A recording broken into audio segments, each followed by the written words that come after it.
हसुआ हाथ में धरवला गेहूं काटे हमके संगे संगे लियावला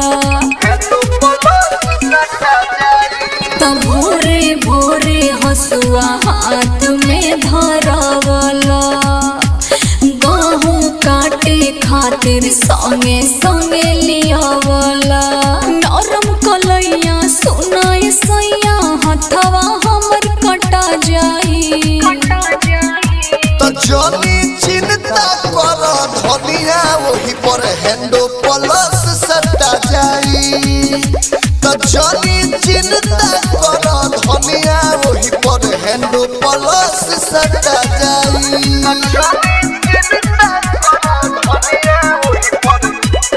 म्यूजिक बाय चंदन सलहा। Balaji recording studio Jadavpur.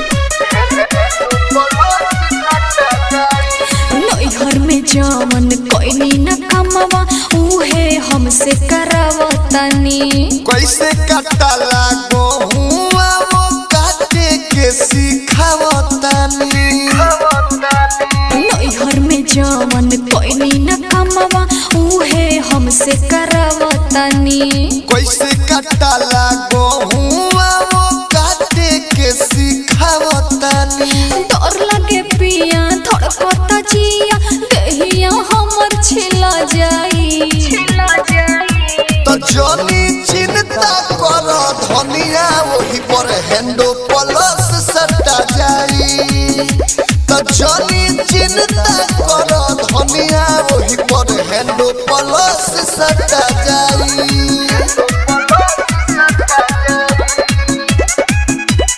Music by चंदन सलहा।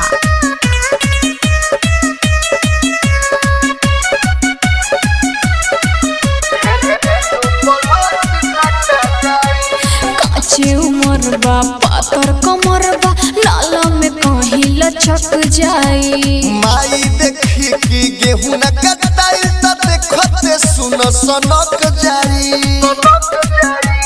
काचे उमर बा पातर कमर बा नाला में कहीं लचक जाई माई देखी कि गेहूं न कटाई त देखते सुन सनक जाई दुर्गेश पे दर्द विदेशी लालिया दो तोहरा से मनवा खटा जाई